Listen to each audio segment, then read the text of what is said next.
Hello and welcome to Nitro Talk. Anyone into Nitro engines, vehicles, really appreciate your support. Like, subscribe, comment, all that stuff really helps, and I really appreciate it. So, I have done a video before on the 528XR. I have a Rex version of this also, and that's the one I did the video on. They're pretty much the exact same engine, just a different cooling head.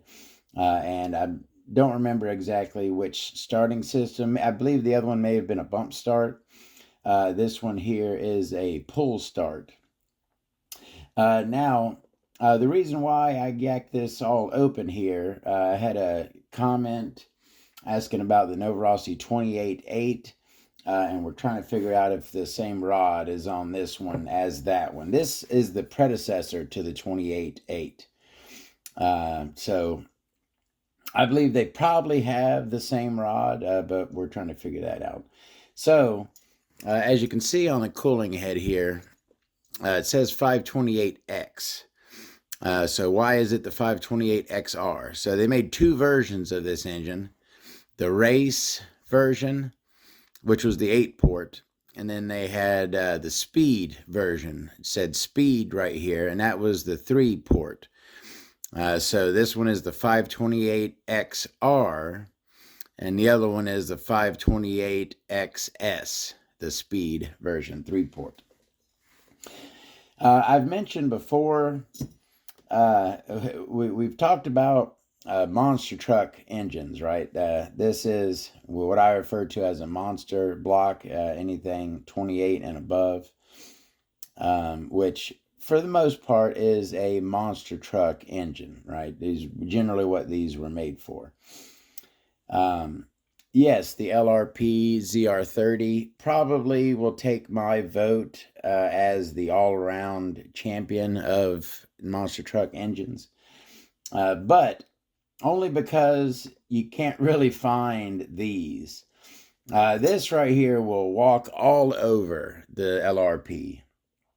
The LRP 28, 30, 32, doesn't matter. This will eat their lunch and come back for seconds. But these are pretty hard to find nowadays, so not a whole lot of them around anymore. But I have had this exact engine in a Savage XL, and it is an amazing engine. Super torquey, very great high end. You know what's something I noticed though as I was ripping this apart? We've talked about a lot of engines, we've looked at a lot of engines, and when I'm looking at a sleeve, I always make note of the size of the intake ports, right? I'll say this one's got a really tall intake port. This one's got a really wide intake port. To me, the more air these things can move, the more power they can make, right? It just seems, logical like that. The intake, and look, this sleeve here is badass. We're going to look at it here in a second, but let's take a look at the intake ports on this. So those right there are your two intake ports. Yeah, they got some monster fangs on them, huh? They're not very big. Got two of them there. They're not very large. So now, do these ones right next to the intakes, do they also act as intakes? I'm sure that there's Schnurley ports on the side. Everything with an angle facing upward, right, is going to be essentially an intake port, even though, your boost/intake ports are the ones in front, right? That's what are called the intake ports. But I'm pretty sure everything facing upward is going to intake air into the engine, right?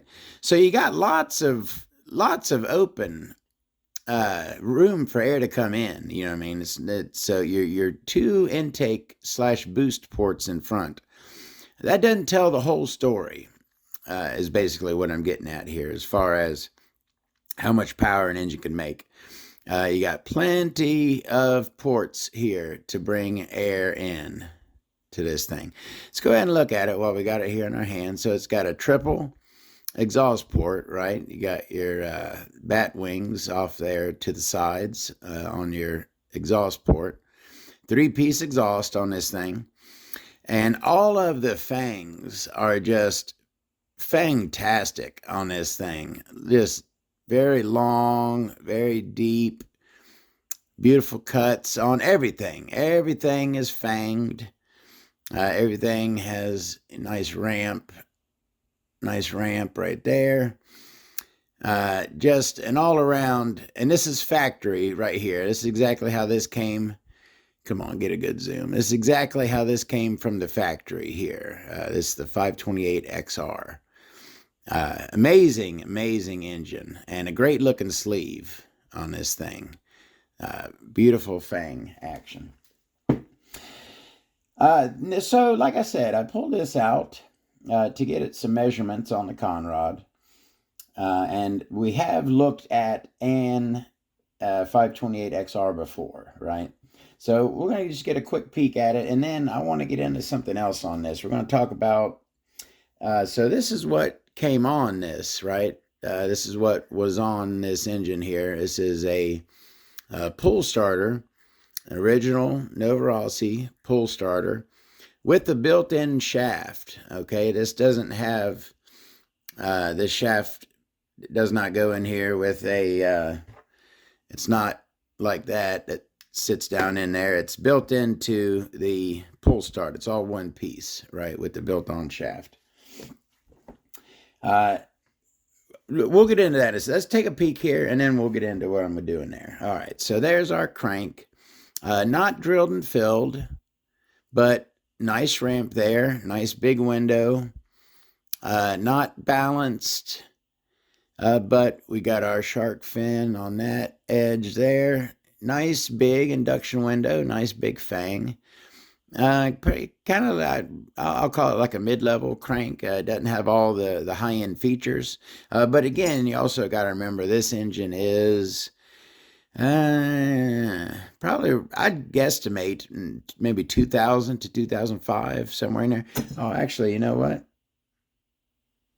Oh, okay. There's usually a date code on the crank, and I believe it says 7904, that the 79th day of 2004. Sounds about right to me. It's a good guesstimate. Head button is a turbo. I believe the head button on my Rex version was a standard. I'm not positive, but this is a turbo head on this Novarossi 28. Got a huge bowl in there, and that plug looks brand new, doesn't it? That glow plug looks nice and shiny. It's a Novarossi. Is it a 0 or a C? C 5 or 6? Anyways, and not, what's up with the shimming on here? When I took this apart, no copper or brass shims. Looks like we've got, is there 1 or 2 aluminums on here? Is that another one, or is that? I believe there is another shim on there. Yeah. So there's 2 aluminum shims on this thing. No brass or copper. Kind of odd. We got 2 3s. 2.3 millimeters. 0.3. 0.3. So we got a 0.6 millimeter shim stack on the 528 XR here. Piston is not a domed team edition, just a standard flat top on there, and he's cleaned up a bit. The rod is not marked. It's not an R7 or anything like that. It's an unmarked rod. It is a 5.4 millimeter lower, and I believe a 4.2 millimeter upper. I don't want to take that. I hate taking rods apart. But measuring the hole, I get it 4.2. So 5.4, 4.2. If I need to, I'll take it apart. But like I said, I hate removing rods from pistons. No bypass holes. I got a decent sized skirt cut out on there. 2 oil grooves in it. Back plate is, now we're used to bump start Novarossi's, right? So kind of odd seeing a pull start slash roto start or whatever back plate on a Novarossi. Nice looking stuff. That is our one-way bearing, your traditional Germany one-way bearing. Crankcase. We got Nova on one side, M28 on the other. Now, not a lot of Novarossi's, at least back in these days, 28s especially, not a lot of them had O-ring pinch bolts, but this one does have O-rings on the pinch bolts. Their front bearing has been replaced because it's got a Japanese bearing. It surely did not come with a Japanese bearing. Rear is a standard steel, and it is feeling quite fine.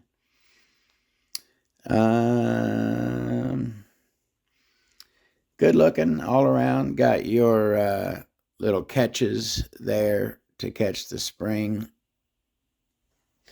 All right, so that's the crankcase. And an older Novarossi carb with the molded end Novarossi, not a plate there. Two needle style, with the metal outer, plastic inner throat setup. All right. So we got a quick look at this stuff. Like I said, we've looked at the Rex version. They're pretty much the same. So here's what I was going to do with this thing. I don't like pull starts. I think I've mentioned that a few times, right? I'm not a pull starter guy. So I was wondering if I could convert this over to something else. Roto. I don't really like Tiger Drive, but if I have to, I'll do it. So I pulled out my starters box, right? This is my box with pull starters, roto starters. This is all pull starter parts in here for repairing pull starters. All kinds of various parts in there. So I do have a Tiger Drive that I believe either came on this engine or it came on another. It's a Novarossi. Novarossis did come factory with Tiger Drives at one point. I believe it's in here. Yeah, so this is my Tiger Drives. So check this out. This here, that's the plate cover. That is an original Novarossi Tiger Drive. That's not a sticker on there, right? As you can see, it's a Novarossi R right there. So the way the Tiger Drive works, your shaft comes through this, you spin that, and that's what spins your engine. You got the little cover that goes over it like that. Our shaft needs to go into the engine from the outside. This one is set up for a shaft coming from inside of the engine out.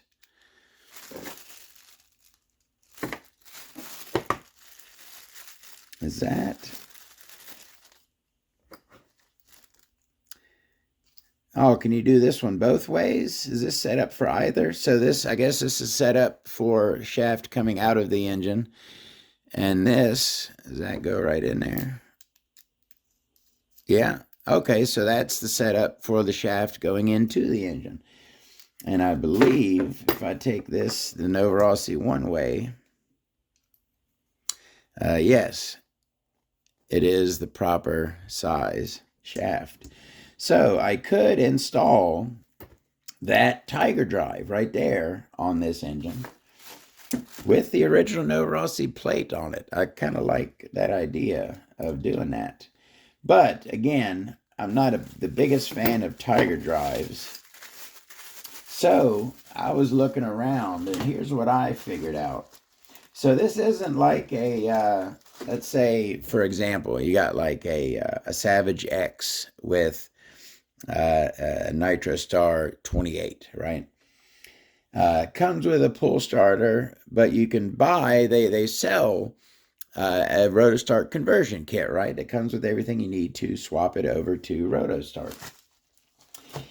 This, I don't have a Rotostart kit, right? I don't have a setup to just swap it right over. So I basically got to look through and try to find parts to convert it, okay?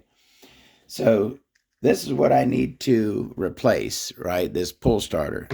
So I need a starting shaft. So I pulled out this out of my Shimano. And this there's pinch bolts there, one-way bearings up here, and I got a bunch of starter shafts right there.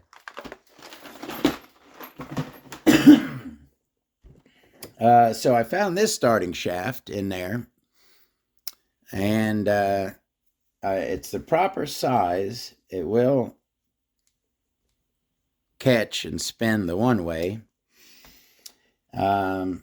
So basically, that's our back plate. This would have came in like that. So I've got my starting shaft, okay, and then basically all I need, I got some Rotostart back plates. There's a couple of them there.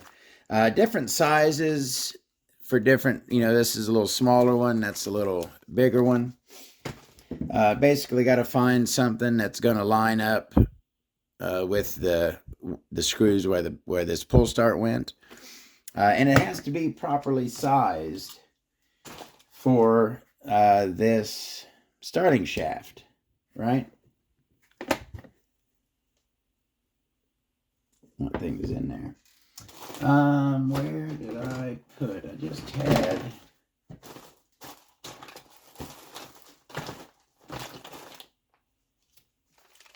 Okay, so aside from having different bolt patterns, okay, these Rotostarts also have different shaft or hex sizes. See how that's a smaller hex on that one and a larger hex on that one?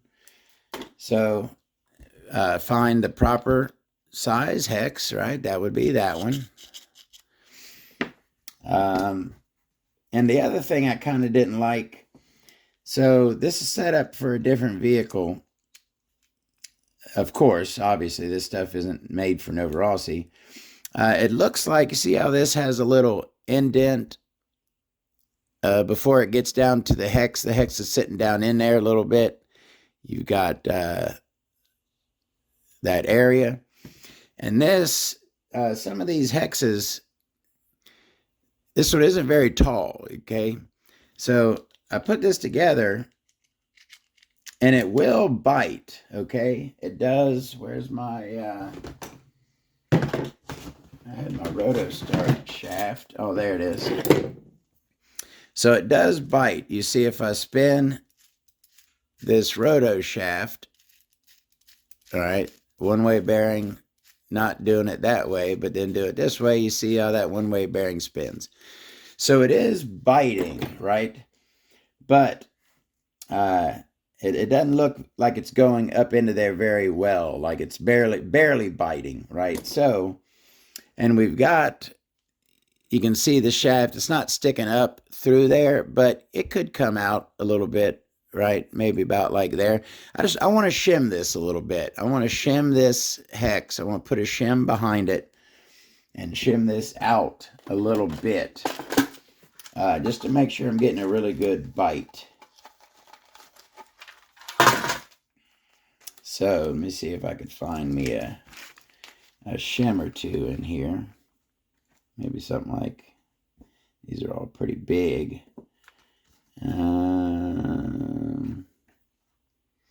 Yeah, I don't like those. They're all too large. What else can I throw on there? What about one of those gaskets? Oh, that's lovely. That fits on there beautifully. So let me see now. And copper,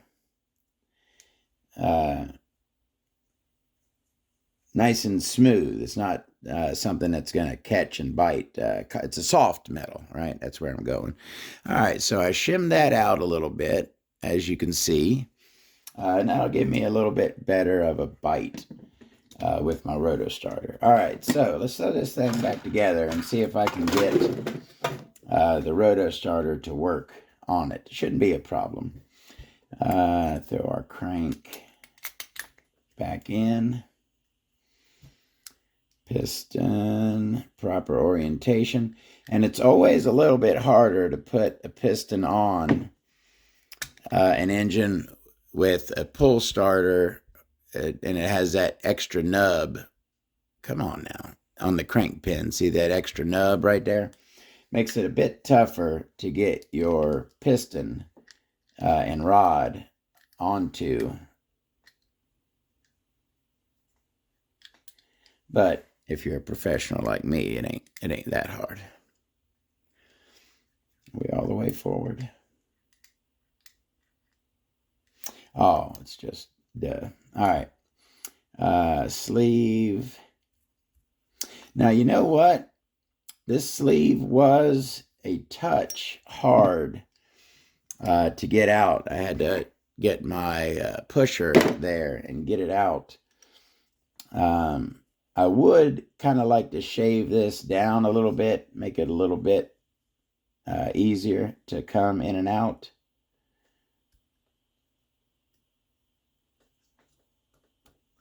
You know what?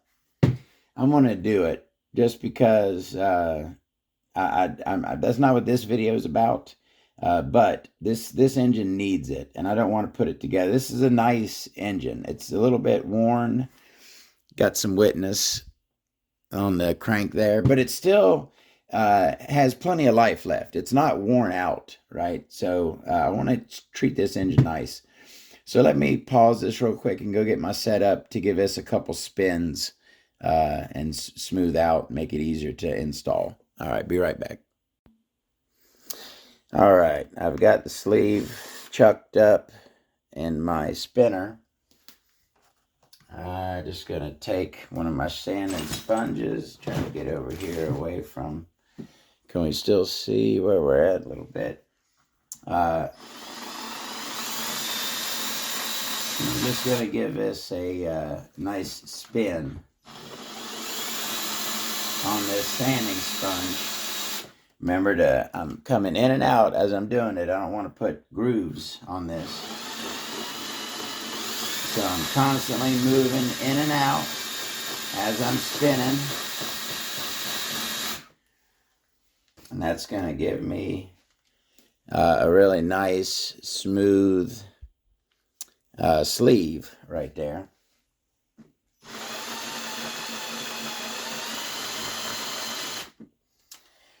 All right. Now I just got to spin that, and that comes right off. Give it a quick spritz with the compressed air really quickly.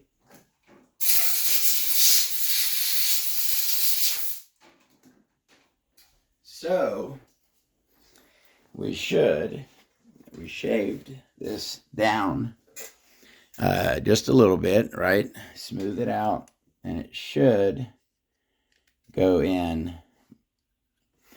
Still not loose. You certainly do not want it loose, but it goes in much easier now. It'll be easier. Should be able to come out now. Yep. still nice and not loose, right? But you can pull it out with your finger. That's just right. All right, let's go ahead and drop that down. Let me throw a touch of my after run / assembly oil in there. All right, our head button. I put the dot towards the rear. That's how I like to do it. And we'll throw our head on here. And this does still have the original. I never converted this one over to hex. It still has the original Novarossi flathead head bolts.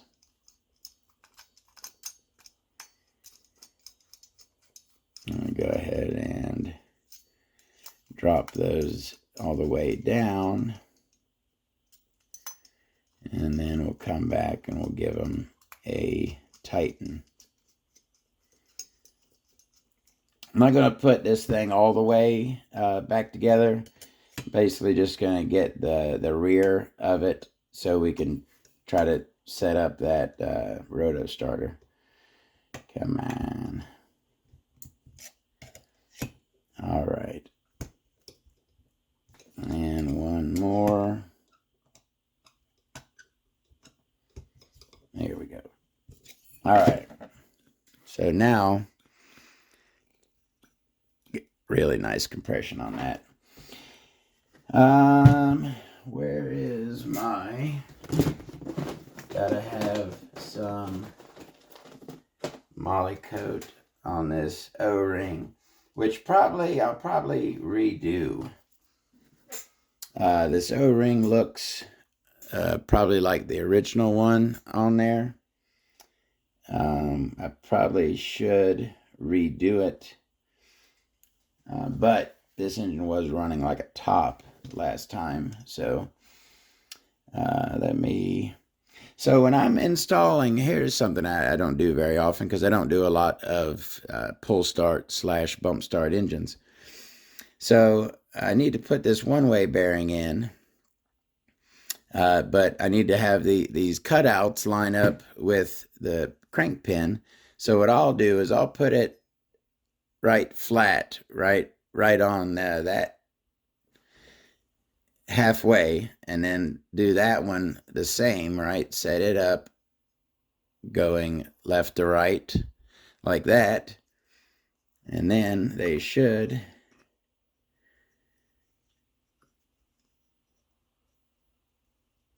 of course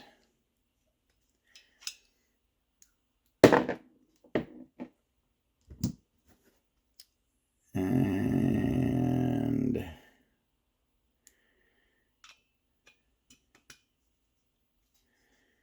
come on. There we go. All right. So we are on. We've got connection. One-way bearing is connected. What was these? I think we just had some. Oh no, we did have the flatheads in here. These were the flatheads. And then the pull start was held on by some 2.5s.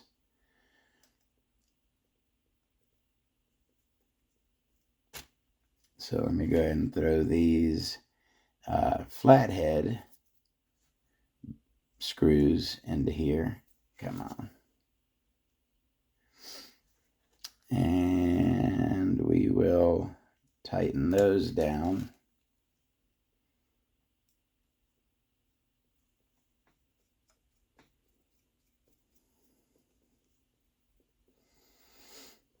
And then we will see if we can get the Rotostart on here.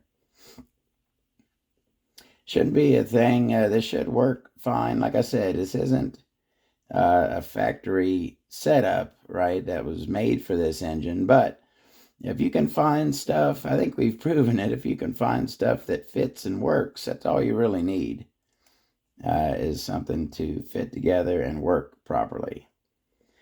You don't have to get something that was specifically made to do it.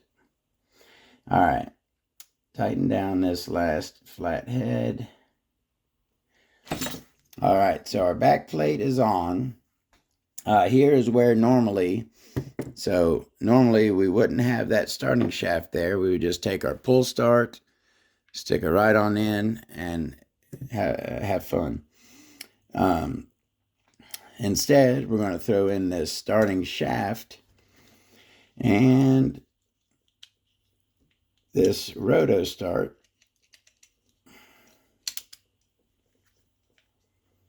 And I believe, well, are those long enough?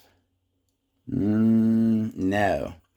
So these screws that held the pull start on are now too short to hold on this Rotostarter. Got a different size flange there. So then that's when we go to this. we got them in here. We just got to find them. All right, let me see. That right there is about the perfect size. Let me go ahead and take this off so I can. All right, so that's the proper size for that. It is the proper length. So I need me 4 of those. I'm not going to make y'all watch me search through here, so I'll stop it. I'll be right back. All right, so I found me 4 screws for the back. Got our Rotostart back plate fully installed on the engine there. Might as well go ahead and throw the carb on there as well.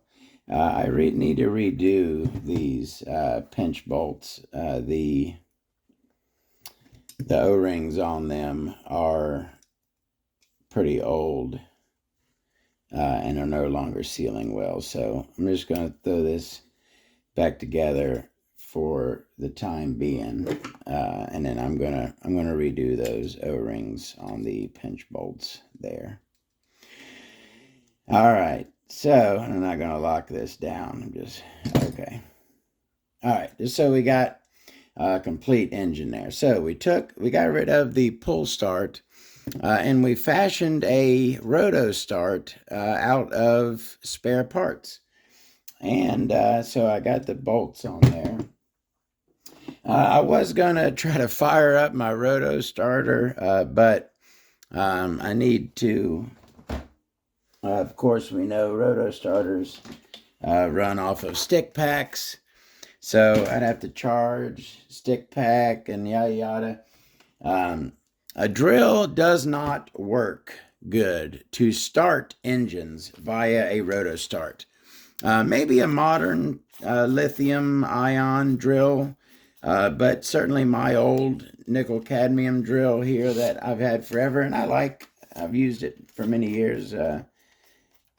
When it dies, I'll get another one. But anyways, this thing does not spin fast enough to properly start an engine via Rotostart.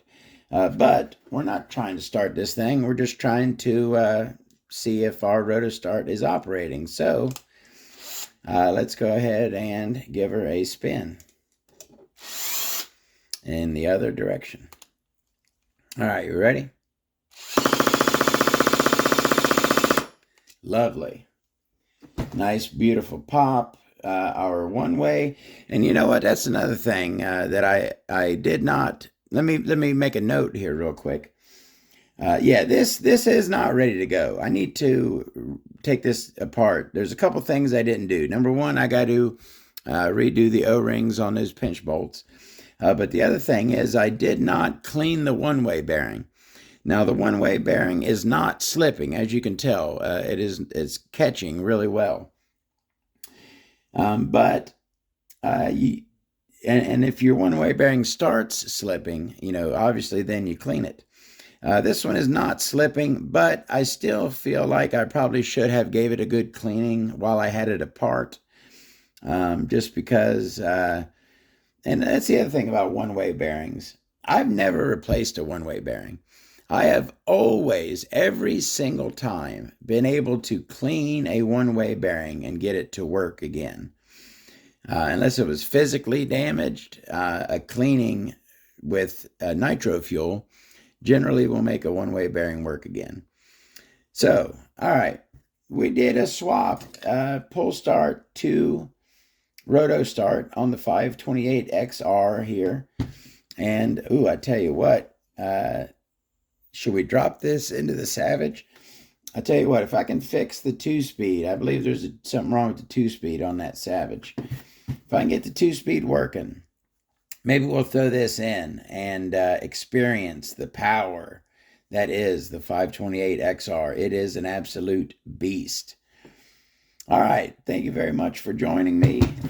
Come on back again for more episodes of Nitro Talk, where we find solutions to nitro problems. Ooh, you know what? I kind of like that. Maybe that'll be I'll add that to my intro. Thank you for welcome to Nitro Talk, where we find solutions to nitro problems. I like that. All right, y'all. See y'all next time. More videos coming soon. Y'all want to see this run? I want to see this run. I haven't seen this thing run, and I remember exactly where it was I ran this last. It was in a Walmart parking lot. It was at least 5, 6, 7 or so years ago. I don't know. But I'd love to see it run again. It's a monster. See y'all later.